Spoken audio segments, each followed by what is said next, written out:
Yo, what is up? Welcome to Drums and Coffee. It's Eddie here.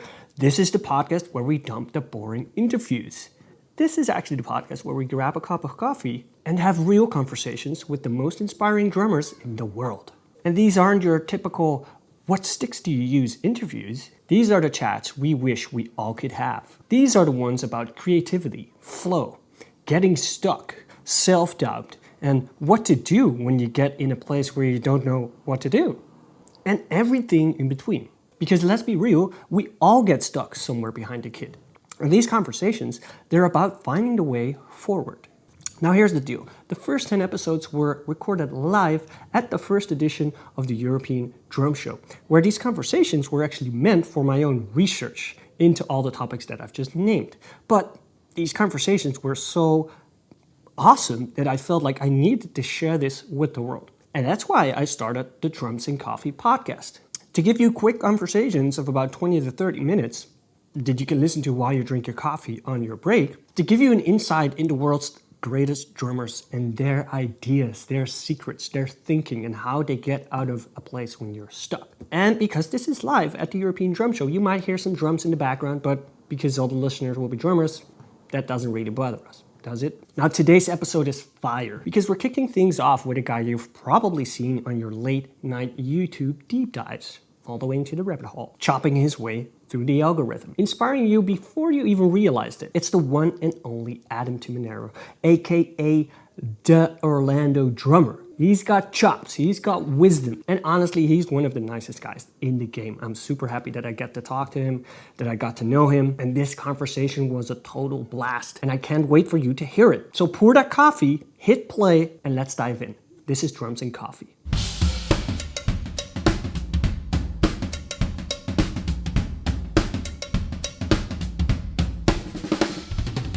When I saw you were coming, dude, I was like, I have to.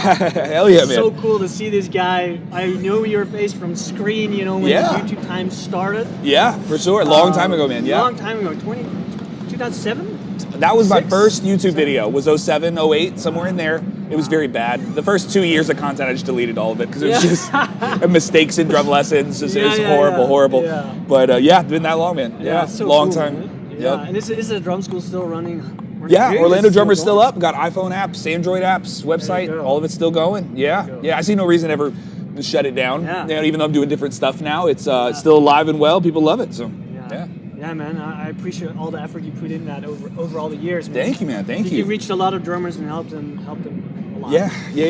It's cool to meet them over here too. It's weird. Yeah, meeting people from other countries that have been. Yeah, it's wild. Yeah, it's wild. People are like, hey, dude, I know your face. The further from home you go, and people are like, then it gets even weirder. You know, I just can imagine. Yeah. Well, that's cool, man. You were doing that in a good time. And, you know, this time we live in, it's the age of online stuff. Yeah, absolutely. I'm doing these little chats. Normally we do coffee talks, but the coffee here is not recommended. Yeah. There was such a lot of light yesterday. It's fine. So we'll just do the drums and not the coffee. Sure. That's fine. So the first thing that I'm really interested in is, when did you play something the last time you played something that really gave you goosebumps? Ooh, that's a good question. Interesting. To be honest, is my what speaks to me musically has changed over time. So it used to be when I was young, you know, it was the technical crazy breakdown or that weird like wild moment that was like, oh, that was so sick. Now, as I've gotten older, narrative structure in a song actually gets me more. So a song that has a story. So country music in America is very well known for this. It comes from folk music, so it's a storytelling genre, right? Folk music, the origins were, it was easy to remember, and you would assign a melody to a story. That's what folk music was, and then you would tell it around a campfire. So it was a way to like pass that story on from generations. So country music sort of has its origins from there. So a really, really corny example is Rascal Flatts, is an American country band. Beautiful, beautiful singer, but. Yeah, that'll happen a few times. When you have a theme or a story that's being told throughout the song, and the musical choices in the songwriting match what's happening lyrically as the story goes, right? That to me, there's like a powerful musical synergy when that happens. That to me is a goosebump experience, right? Using music to tell a story in a really, really like a multi-layered way that's super complex and deep. The older I get, the more that's what gives me like those musical moments, right? More so than the technical breakdowns. I totally relate, man. Yeah. I totally relate. Yeah. And I remember those videos where you're just flowing around, and I love to practice that as well. But over time, as you get older, I feel exactly the same thing. Just locking in with a bass player with a super simple groove can create that magical moment. Sometimes not goosebumps, but then afterwards you're like, oh my God, that was a magical moment. It's like it takes less when you get older. You know, like when you're young, like I don't know, for some reason, all that like crazy nuanced nerdy stuff is what gets you, and it doesn't take that when you get older. It's cool. Exactly. It feels like a proper way to mature musically. Exactly. Yeah. Do you still regularly play with bands, or no, have your own projects? Not necessarily. No, it's I don't know. For me, it was always a logistics game, trying to make sense of playing a gig. Even if it was a gig that played decent. So let's say you're playing a night out and you make, $300 or $500, or it's a great night out. But I would run the math and the logistics on how much practice time, how much loading time, the wear and tear on my gear, the wear and tear on my body, how I felt afterwards, what time I got home, all of these factors. Then I would think if I spent that same amount of time and effort and energy making a video, I think that video ends up making me more money in the long run. Not that it has to go viral and make YouTube revenue, not like that, but more so it's an investment in a long-term strategy to become a more well-known online drummer. And so it was hard for me to make sense of packing up my drums, breaking down my microphones, loading them in a car, leaving, doing that just to trade, driving a few hours, just to trade it for some cash. Where I'm like, man, I could have made 2 YouTube videos in that time, and if I keep doing this, I think that's actually going to compound and work better. So I've turned down some really, really big gigs over the years because I didn't see a reason to take my foot off of the gas pedal for YouTube.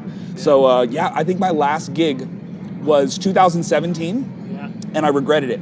I played the gig. I posted a video. It's with an artist named Emily Kopp. I posted the video of it. It was a small festival. And by the time I got home and put my drums back up, I just said, I don't think I'm going to do this anymore. It just, it was weird. I feel you, man. Yeah. And in COVID, it also hit me. Like, I used to play a lot of shows, and I was shocked that I was so dependent of other artists. I had nothing. I was like, I have nothing. Right. Gig economy can disappear. I cannot pay my rent. And what time did I invest in everything? Like, getting home at 4 o'clock in the morning, then get back up. Like, I didn't feel like I was living. Yep. Seriously. So it also sounds like you're a pretty good businessman, right? Yeah. You're thinking about how can it's not about the money, but you still do what you love, but you still want to make a living and build a life. Sure. I don't love drums enough to, I would play for free, for enjoyment, for sure. I wouldn't make YouTube videos if there wasn't any positive feedback, if it wasn't helping people, if there was no metric. It's like, hey man, it's not that fun to spend 40 hours making one video. If no one watches it, it makes $0. It contributes nothing. It doesn't help anybody. Like if it wasn't successful, I wouldn't have done it. So in that way, it is sort of a business. I would play drums for free. I don't think I would make content for free. You know what I mean? It's not that fun, Cool. That ties into some other thing that I want to ask all the drummers here is that we hear a lot of the word flow. It's flowing around a lot. Right. I'm super interested to hear what that word means to you and how it feels to you behind the drums to have flow. Sure. To feel the flow. Dude, absolutely. So I take it you're bilingual? Yeah. Right? Yeah. So is your native language German? Dutch. I'm actually from the Netherlands. Dutch, from the Netherlands. Okay, gotcha. But I studied at Music College in Rotterdam, which is one of the biggest in Europe. And people from all over the world study there. Gotcha. So everything was in English there, and I have a lot of English friends. So. Right. So you're clearly fluent in 2 languages or more? Just 2? German's okay. Let's say 2 fluent, Okay. Yeah. So if you're German, so you would rank them, Dutch would be your primary language, English would be secondary, and then German would be third, right? Yeah. Okay, so the degree of comfort you have has a hierarchy. You get less comfortable as we go down the languages, right? Yeah. So I think of flow. Think about that, the ability to play drums freely as a language, right? It's just another language. So I'd like to think of myself as bilingual. One is a spoken verbal language, right? The other is rhythmic expression through my limbs, right? That is a language that I speak. Just like you have nouns, verbs, adjectives, pronouns, and there's compound complex sentences, and there's the skill of conjugation and sentence structure and our larger narrative pictures. All of these are ways that we describe one's ability to flow in a spoken language, right? So the more tools that you have when it comes to playing drums, that speaks to what your linguistic freedom is on the drums. That's the definition of flow on the drums. So the more of those skill sets you have built up, right? Like let's take a Chris Coleman, always my favorite example of someone who is so free on the drums. Name a skill set. Is it dynamics or subdivision freedom or limb independence or power or speed or chops or pattern memorization? Vocabulary is a one-to-one thing. How many words do you know how to say on this instrument? Right. When you max out all of those skill sets and then you combine them together, you just have a higher level of flow.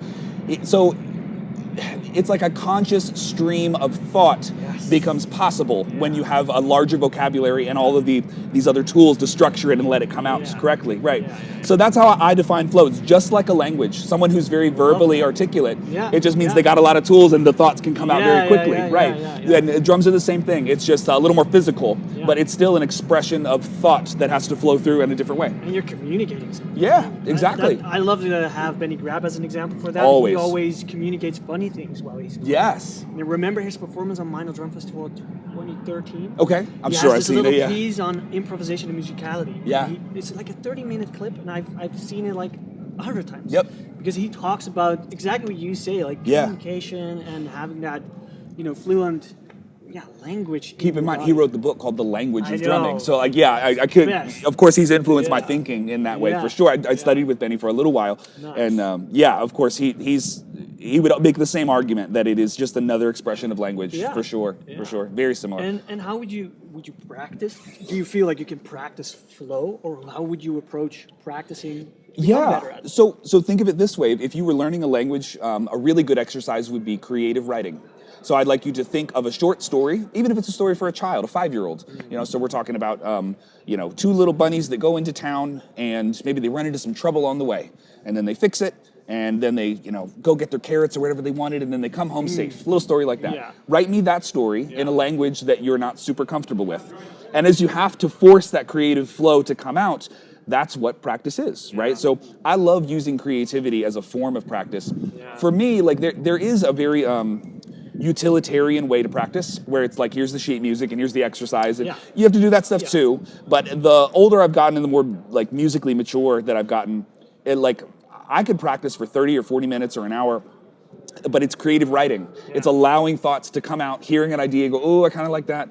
How did that work? And letting it sort of flow and come out a little bit. And just like writing a little story. Would you grab a little phrase that you already know and then say, all right, I'm going to spend 30 minutes with it in all these different ways? Or not even that intentional most of the time. It depends on the gig, right? If there's something really specific, like a lesson that I want to teach, you got to pick the pattern, loop that pattern over. Now try doing this with it. I can't do, okay, I'm going to stick here for a minute, loop that over and over, multiple tempos. And so sometimes you do have to get very strategic, but not always. If I'm just working on improving my flow, my ability to express myself, it doesn't have to be that specific. But I should clarify too for anybody watching, it's that is an advanced way to practice. Like I wouldn't tell a beginner to do that because you're gonna fuck around a little too much. You don't know how you don't know how to control. Exactly. But a lot of professional drummers will tell you it does get easier to practice flow as you get more advanced. So there was one I had to write down a question because I forgot to ask it yesterday all the time. So it's kind of a bigger question. How do you develop the skill to know what to play, and when you're improvising a fill in that moment, how do you know what to play? Which is when it just flows out. Right. But how do you develop that? So an example is that a lot of people, they see a fill and they're like, oh, I want to practice that fill, and then they have that fill. They bring it to the band practice, and the band's like, what is that? No, that fill doesn't fit. And it's like, my fill, I can't use that fill. So so this is back to the language analogy, right? If you, when you become really genuinely fluent in a language, you don't really think about a sentence before you say it. That's weird to do that. If I, so my Spanish is okay, but I kind of have to think about what am I saying? Okay, and this word and then that word and then that word and then now I say it. And you can tell that it's not really flowing out of me. It's I know the words, but they don't flow out. I have to think about them first. So when you take that fill to band practice, like you're describing, and it's a little like, what was that? I can hear you reciting it, right? Exactly, When it flows out, it doesn't sound like that anymore. And a lot of that is time. You have to spend time with something and it becomes more natural. And it's really, really hard to articulate like why that sounds so different. Something you're reciting versus something that falls out of you naturally. It's so hard. But just like if someone was just learning a language and you speak it fluently, you can tell if it's natural or if they're just reciting a word that they memorized. Exactly. Yeah, and it's intangible sometimes, but it's that's what's happening there. Yeah. How would you approach that to start with, or to, so I coach drummers that are pro or semi-pro that run into this problem. Okay. That they're stuck and they repeat the same patterns over and over again. What would you do with someone who is stuck? Or maybe you have an example of yourself and you were stuck, like... Yeah, repeating the same patterns is a good example, because that happens to everybody, where you get your favorite fill and you overplay it, and now it's the only thing you can think to play, and it's just like... Nothing else comes out. Right, like, hey man, we're writing an album, you can't do the same fill in every song, like, or some example like that, right? So choosing to stop doing that is a good thing to do. Did you ever skateboard growing up? I did. Okay. Yeah, actually. A lot of drummers skateboard. Weird crossover there. Yeah. That is. Me too, right? So did you ever learn a trick and you practiced it so much? You practiced your kick flips so much that when your left foot flicks the top of the board, that ankle motion gets locked in. Yeah. And then you go to do a heel flip and it's like, oh, I just want to do a kick flip, and the muscle memory Reverse gets motion. Yes. Like, your body is like, Yeah, and you almost have to like stop doing kick flips for a little while. Yeah. So this gets into, this is a psychology principle of behavioral science, or this is how people learn. It's called clogged sink theory. The idea is that your brain works like a clogged sink. You can cram so much stuff in there, but eventually it kind of fills up to the top. And at that point, you start repeating yourself. It's just the same thing over and over. You have to walk away from things sometimes and let that sink slowly drain. Let it dissolve. Go do something else for a little while. The kickflip will still be there when you come back. Exactly. So will that, yep, that fill's not going anywhere. It's still there, right? So walk away from it. Do something intentionally very, very different for a while. Then when you return to that thing and you recall it from your memory, it's more natural because now you're pulling it from your mind, which is very, very different than just reciting it right here. It stays like right in your frontal lobe, this fill, this fill, this fill, this fill. Exactly, That has an unnatural delivery. What makes it natural is that it is buried in your head and I pulled it out because I actually remembered it this time. Right, and that's that clogged sink theory. You have to let it sink in somewhere and then pull it back up and see if it feels different, and it actually will, right? So that's you doing your kick flip after you took a month off and you worked on heel flips. Now those kick flips look natural all of a sudden. Yeah, you let it sink in. It's so funny. Exactly. It's exactly how it works. Yeah. Yep. It's wild, man. Yeah. It is wild. Yeah. And how do you have such a similar approach on your website where you have I guess you have a lot of fill videos where you teach certain fills? Is there a translation where they go from, okay, now we're going to take that vocabulary or the fills that we learned, but now we're going to forget about it and we're going to let it flow out instead of reciting that fill as an exercise? Sometimes. It's really hard to connect those dots because you can't expect that someone is going to follow a particular path of videos. Sometimes you're just in the mood to learn a fill, and so I'm going to give them that. Here's your fill lesson video. So that's one of the reasons that I started doing what I call Masterclasses on my site. Gotcha. They're 45-minute lessons or an hour, and so we will go through 4 or 5 fills. But then at the end, I'll do a little speech, kind of like we're doing now, where I'm like, hey, by the way, I know you're going to go to the kit and practice this, but keep in mind this, this, and this.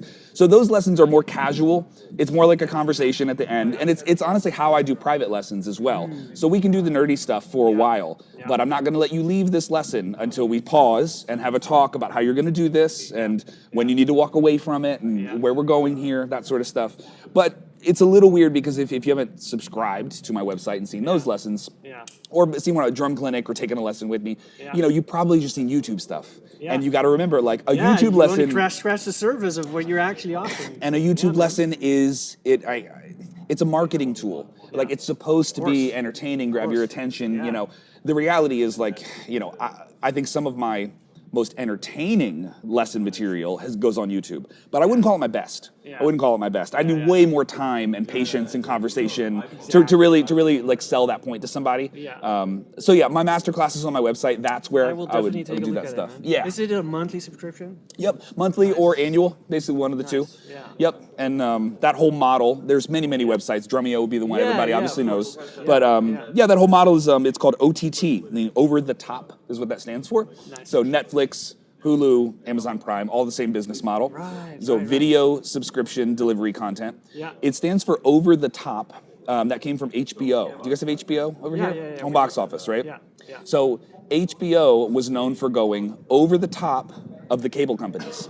Cable companies just said, hey, you pay us money and we give you all the channels. HBO said, we're going to go over the top of you and directly go to the consumer and say, you can pay us for this special content. So HBO like coined the phrase OTT, and that's what that business model is. So that's Drumeo, that's JP Bouvet, that's my website, and Netflix and Amazon. That's OTT. Yeah. Awesome. Okay, last question, probably the most important. What would you do, or what would you be if you were not a drummer? Oh, if I wasn't a drummer, good question. I've always felt like my if I had two lives and I could run this whole thing back and do it again. I think something along the lines of men's self-improvement, which is kind of what it is to be a drum teacher, right? Like it is mostly males, but it's roughly 90%. I welcome all the women that want to come and join the drum industry. Please, you're more than welcome. But realistically, it's very violent and aggressive, the stuff that we do. So it filters down to men, and so I found myself directly speaking to and addressing men and talking to them about how to get better at this one specific thing. But I really enjoy doing that outside of drums as well. So men's self-improvement and speaking to other men and how to make themselves better in a variety of different categories, not just playing drums, but men's self-improvement, that category. So whether that would be podcasting or if I got into something like therapy. I'm a huge psychology nerd, that sort of stuff. But yeah, men's self-improvement. That's probably what I would do, just outside of drums, something like that. Yeah, it's pretty cool. I actually have a fascination for the human body and mind as well. Yeah. I love training people, so training them in mobility, exactly, training with the strength and mind and meditation. Because I also feel that meditation helped me a lot to become more relaxed at the drums. Absolutely. I was like very fast and grabbing my sticks. And meditation really helped me to find that flow state as well. Right. It's cool to hear. I can Fitness, psychology, meditation, and mental health, all of these have direct tie-ins to what it is to become a better musician. All the same. So much crossover there for sure. Thank you so much, man. Good shit, man. I appreciate your Hell yeah, time. thank you, brother. It's cool to finally meet you in person. Dude, absolutely, man. This was great. Thank you. Good questions. Thanks, man. Hell yeah.